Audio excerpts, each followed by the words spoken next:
Deputy CM Pawan Kalyan గారు పాపం పోనీలే అని పవన్ కళ్యాణ్ గారు పాపం పోనీలే అని కేసు పెట్టొద్దన్నారంట. లేదంటే ప్రొఫెసర్ నాగేశ్వర్ గారు లోపల ఉంది రేపాటికి జైల్లో. దయ తలిచారు కాబట్టి పవన్ కళ్యాణ్ గారు పాపం పోనీలే అని దయ తలిచారు కాబట్టి ప్రొఫెసర్ నాగేశ్వరరావు గారి మీద కేసు పెట్టాల, లేకపోతే ఖచ్చితంగా కేసు పెట్టినట. ఈ మాట నేనంటాం కాదు, పవన్ కళ్యాణ్ గారు అంటున్నారు. నిజంగా పాపం పోనీలే అని కేసు పెట్టలేదా? పరువు పోతుందని కేసు పెట్టలేదా? నేను చాలా సార్లు ఈ సందర్భంలో రాజమండ్రి చాలా కాస్ట్ వీటి గురించి మాట్లాడుతూ మధ్యన ఎంత తిట్టేస్తారంటే విశ్లేషిస్తూ కూడా నన్ను వాళ్ళ విశ్లేషణకి ఇంకా అర్థం పర్థం లేదు. అలాగే నన్ను వాళ్ళు ఎదగడానికో గుర్తింపు పొందడానికో కూర్చోబెట్టి విశ్లేషకులు ప్రముఖ విశ్లేషకులు మాట్లాడుతూ ఉంటే ఈరోజు కూడా ఏదో విన్నాను వార్త, ఆయన అరెస్ట్ చేయడానికంటే ఆయన అంత కూర్చోబెట్టి కేసులు పెట్టారని మనం లేదు బాధపడి నేను వద్దని చెప్పాను. ఆయన పాపం ఏదో పొరపాటున మాట్లాడి ఉండొచ్చు కొంచెం భావోద్వేగంతో, ఫోన్లను వదిలేసేయండి అని చెప్పాను నేను విశ్లేషకుని.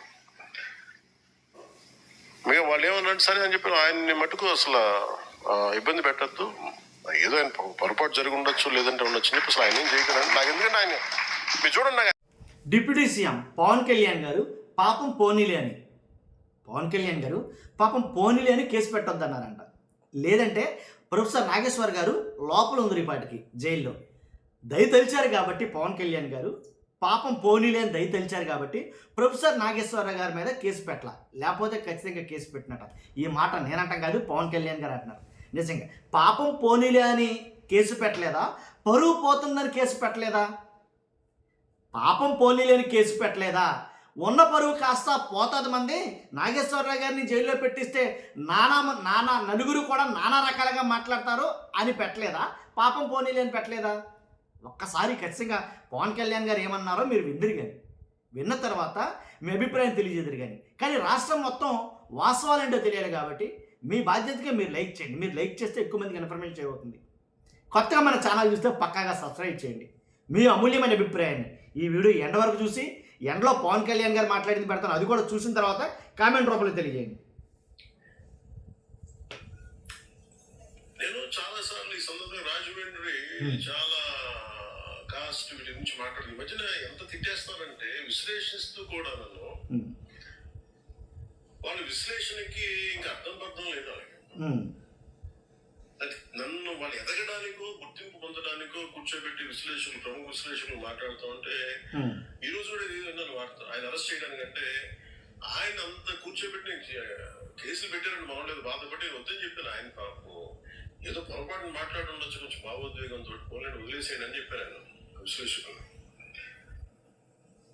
మేము వాళ్ళు ఏమన్నాడు సరే అని చెప్పాను. ఆయన్ని మటుకు అసలు ఇబ్బంది పెట్టద్దు, ఏదో ఆయన పొరపాటు జరిగి ఉండొచ్చు లేదంటే ఉండొచ్చు అని చెప్పి అసలు ఆయన ఏం చేయగలండి. నాకు ఎందుకంటే ఆయన మీరు చూడండి, నాకు ఆయనంటే ఎంత ఇష్టమో ఒక మాట చెప్పారుగా.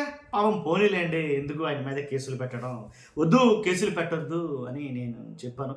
పాపం ఎందుకులే పోనీలే అని అంటే అసలు అరెస్ట్ జరుగుంటే కనుక రెండు తెలుగు రాష్ట్రాల్లోనూ చాలా మటుకు చాలా దారుణంగా అయితే మాట్లాడతారు. ఎందుకంటే ప్రొఫెసర్ నాగేశ్వర్ గురించి తెలియని వాళ్ళు అంటే ఎవరు లేరు. ఆయన వ్యక్తిత్వం ఎలాంటిది, ఆయన ఎలాంటోడు, ఆయన ఎలాంటి పరిస్థితుల్లో ఎలాంటి మాటలు మాట్లాడతాడో, ఆయన మాట్లాడిన దానికి బేస్ ఏంటి, ఆయన మాట్లాడిన దానికి సోర్స్ ఏంటి, ఏదైతే మాట్లాడుకున్నారో సోర్సెస్ లేకుండా మాట్లాడుతున్నారన్నారు కదా, సోర్సెస్ ఏంటి అనేది ఖచ్చితంగా లేకుండా అయితే మాట్లాడాయన.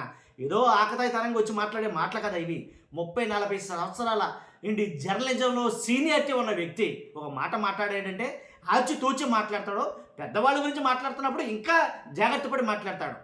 అలాంటప్పుడు నాగేశ్వరరావు గారు మాట్లాడారంటే ఎందుకు మాట్లాడారు, ఆయన కారణం ఉండకపోదు.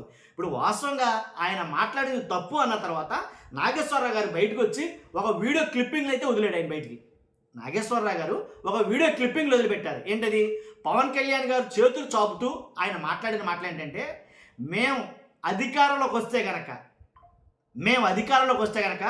కేంద్ర ప్రభుత్వంతో చెప్పి మీ ఆటలన్నీ కట్టిస్తాను, మీ ఆటలు మీరు ఏవైతే ఆడుతున్నారో ఆటలన్నీ ఆపేస్తాను నేను అని పవన్ కళ్యాణ్ గారు తన నోటి వెంట మాట్లాడిన మాటల్ని ఆ వీడియో క్లిప్పింగ్లు వదిలిపెట్టారు. తప్పేముంది?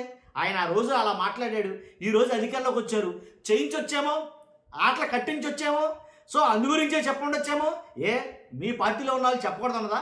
జర్నలిస్టులు ఎక్కడో కూపీ లాగడం వాళ్ళకు వంతు. పైగా మోర్ దాన్ 40 years పైగా ఎక్స్పీరియన్స్ ఉన్నటువంటి క్యాండిడేట్ నాగేశ్వర్ గారు.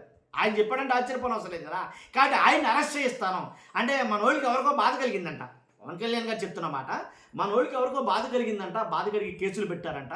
కేసులు పెట్టడం ఏంటంటే నిజంగానో ఇప్పుడు నిజం మాట్లాడితే అది నిజం కాదు, నిజంగా అబద్ధమే అయి ఉంటుంది. దాన్ని ఖండించాలి రాజకీయంగా మాట్లాడినప్పుడు. మీరు మాట్లాడితే ఒప్పు, ఆయన మాట్లాడితే తప్ప? మీరు మాట్లాడలేదా? 30,000 మంది అమ్మాయిలు మిస్ అయిపోయారు, నాకు విశ్వసనీయ వర్గాల సమాచారం ఉంది అని చెప్పారు. ఏంటి సోర్సు? అదే ఆయన అడిగాడు. మీకున్న సోర్సెస్ ఏంటి? నాకున్న సోర్సెస్ అవే. మీరు 30,000 మంది అమ్మాయిలు మిస్ అయిపోయారు, వాలంటీర్లే వాళ్ళని ట్రాప్ చేసి ఎక్కడో తీసుకెళ్ళిపోయి ఉంటారో, వాలంటీర్లే వాళ్ళని అమ్మేసి ఉంటారో, ఇలాంటి మాటలు మాట్లాడినప్పుడు అవి నిజమో అబద్ధమో తెలియకుండా మాట్లాడితే మీరు మాట్లాడిన మాటలకు సోర్సెస్ అవసరంలా, మీరు ఏమైనా మాట్లాడేయచ్చు. పరమ పవిత్ర క్షేత్రం అసలు నిజం. ఎలా అంటే ఆ లడ్డూని చేతితో తీసుకోగానే ఒక అమితమైనటువంటి భక్తి భావాలు కలిగేటటువంటి ఆ లడ్డూని, తిరుపతి లడ్డూని పందికోవ కలిసిందన్నది మీరు కదా, గొడ్డుకోవ కలిసిందన్నది మీరు కదా. ఏంటి మీకు సోర్సెస్? స్ట్రాంగ్ ఎవిడెన్స్ ఏమైనా ఉందా మీకు? కోర్టులు కూడా ఏమన్నాయి? అసలు వాస్తవమో కాదో, నిజమో కాదో, అబద్ధమో కాదో తెలుసుకోకుండా మీరు ఎలా చెప్పేస్తారో అని మాట్లాడలేదా? కాబట్టి పవన్ కళ్యాణ్ గారు పాపం పోనీలే అని అంటాం కాదండి. ఆల్రెడీ చాలా వ్యతిరేకత వచ్చింది నాగేశ్వర్ గారి మీద. ఎప్పుడైతే కేసు నమోదు చేస్తారు అని అన్నప్పుడు బయట వాళ్ళు ఎవరైనా మాట్లాడితే మాత్రం నియోజకవర్గాల్లో ఎక్కడెక్కడో అందరూ బయటకు వచ్చి దమ్మిల కింద బయటకు వచ్చి కేసులు పెట్టించడం వాళ్ళవా? ఎంతవరకు కరెక్ట్ది? నిజం చెప్పడం తప్పేంటి? ఒకవేళ అది నిజం కాదు, అబద్ధం మాట్లాడాడు అనుకో, దాన్ని ఖండించాలి కదా రాజకీయంగా. అరే అలా మాట్లాడకూడదు, అది కాదు రైట్ ఇది అని చెప్పొచ్చు, తప్పేముంది? మీరు మాట్లాడినప్పుడు లేదా? ఇదే అడుగుతున్నారు సామాన్య ప్రజలు కూడా మాట్లాడుకునే మాటలు ఇవే. ఇలా మీరు చాలా మాట్లాడతారు. ప్రొద్దుట్లు లేచిన కాడి నుంచి సాయంకాలం పడుకునేదాకా రాజకీయ నాయకులు మాట్లాడే మాటల్లో 100% అబద్ధాలే ఉంటాయి. రాసుకోవచ్చు మీరు, దాంట్లో ఎలాంటి డౌట్లేదు. నిజాలు కాదు, 100% అబద్ధాలే మాట్లాడతారో. మీరు ఎన్నికల్లో ఎన్ని హామీలు ఇచ్చారు? గెలవకముందు గెలవడం కోసం ఎన్ని హామీలు ఇచ్చుంటారో? ఇచ్చిన హామీలన్నీ నెరవేర్చారా? అవి అబద్ధాలు కదా, జనాలను మోసం చేయడం కదా, ప్రజలను మోసం చేయడం కదా. అది మీకేం మీరు ఎలా చెప్తారు? మీ మీద రిటర్న్ కేసులు వేయొచ్చుగా, రివర్స్ కేసులు వేయొచ్చుగా. జగన్మోహన్ రెడ్డి హయాంలో ఏంటి 3 లక్షల చిల్లర అప్పు చేస్తే, 3 లక్షల కోట్ల చిల్లర అప్పు చేస్తే ఆంధ్రప్రదేశ్ మొత్తం శ్రీలంకగా మారిపోయింది, తగలడిపోయింది, అప్పులు గొప్ప, అది ఇది నానా రకాలుగా రాద్ధాంతం చేసేసారు. 2 ఏళ్ల పరిపాలనలో దాన్ని మించిపోయి మరీ అప్పులు చేస్తున్నారు. మరి దీన్ని ఏమనాలి? రిటర్న్ కేసులు వేయాలిగా. అలా అయితే కనుక మీరు ప్రజలను మోసం చేస్తారుగా, ప్రజలను నెత్తి మీద పెద్ద పెద్ద గుదిబండలు పెడుతున్నట్టుగా.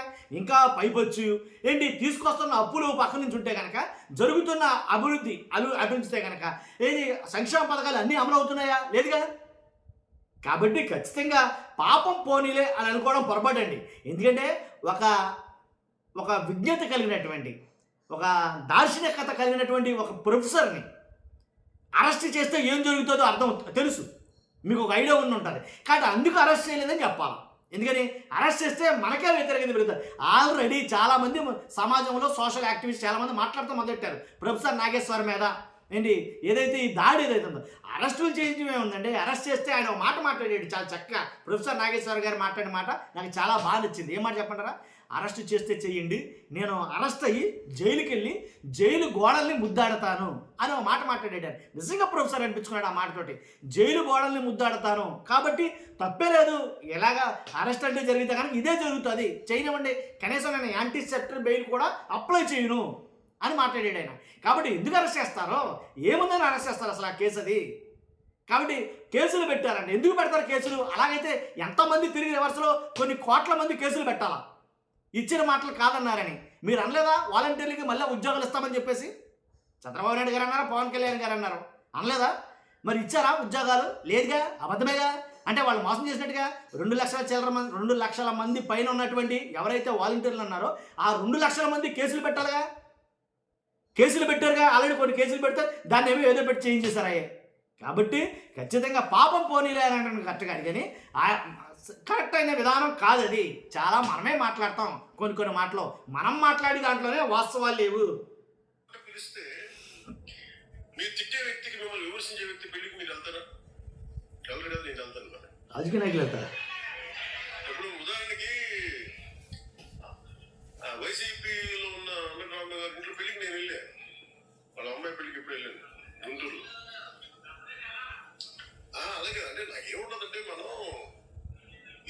ఒక పెళ్లికో లేదంటే కొన్ని పనులతో మనం పబ్లిక్ కర్టసీ కోసం కొన్నిసార్లు మన గౌరవప్రదంగా వెళ్ళాలి, మన తిప్పులను కూడా వెళ్ళాలి, పబ్లిక్ కర్టసీ కోసం వెళ్ళాలి. సంస్కారం ఉండదు. సో అందుకే నేను చెప్పాను, పోలీసు వెళ్ళారు తెలంగాణ అంటే అస్సలు పాపం ఆయన అంటే నాకు ఇష్టం ఏదో పొరపాటు లేదా అనేసరి కానీ వదిలేసేయని చెప్పేసి అసలు మీరు అలాంటి ప్రస్తావన తీసుకురాకండి అది మొత్తానికి పోలీసులు వెళ్ళారు తెలంగాణ పవన్ కళ్యాణ్ గారి మాటలు బట్టి. కొంతమంది పోలీసులు వెళ్ళలేదు అసలు అని చెప్తున్నారు, ఫేక్ న్యూస్ అని చెప్తున్నారు. అయితే పవన్ కళ్యాణ్ గారి మాటలు బట్టి పోలీసులు తెలంగాణ వెళ్ళారు అరెస్ట్ చేద్దామని, పోనీలే పాపం అని అనటం వల్ల పవన్ కళ్యాణ్ గారు అలా పోనీలే పాపం అని అనకపోతే అరెస్ట్ చేద్దరేమో. అయితే మీరు కూర్చోబెట్టి మాట్లాడుతారు పోలీసు వెళ్ళారు తెలంగాణ అంటే అస్సలు పాపం ఆయన అంటే నాకు ఇష్టం ఏదో పొరపాటు లేదా అనేసరి కానీ వదిలేసేయని చెప్పేసి అసలు మీరు అలాంటి ప్రస్తావన తీసుకురాకండి మా వాడికి బాధ్యత చెప్పుకుంటారని చెప్పి వెంటనే ఉపసంహరించుకోమని కూడా చెప్పాను. కాకపోతే అలా అని చెప్పి కొన్ని వెబ్సైట్స్ కానీ కొంతమంది వ్యక్తులు పదే పదే దాడి చేస్తున్నప్పుడు వాళ్ళ మీద ఖచ్చితంగా యాక్షన్స్ ఉంటాయి. దాడి చేస్తే యాక్షన్ తీసుకోవడం తప్పులేదండి. లేని మాట మాట్లాడితే కనుక, లేని మాటలు మాట్లాడితే యాక్షన్ తీసుకోవడం తప్పులేదు. కాని మాటలు మాట్లాడితే యాక్షన్ తీసుకోవడం తప్పులేదు. లేనిపోయిన బురద జమ్మాలనుకోవడంలో యాక్షన్ తీసుకోవడం తప్పులేదు. కానీ ఉన్నమాట మాట్లాడితే మాత్రం దాన్ని రాజకీయంగానే మాత్రమే కౌంటర్ అవ్వాలి. అది విధానం అంతే. కాబట్టి చూస్తున్నాం మీరు అందరూ కూడా. ఖచ్చితంగా ఇప్పుడు పవన్ కళ్యాణ్ గారు మాట్లాడిన వీడియో క్లిప్పింగ్ బయట నేను పెడతాను, అది కూడా చూసి మీ అభిప్రాయం కామెంట్ రూపంలో తెలియజేయండి. ఫస్ట్ అయితే లైక్ చేయండి. Thank you very much.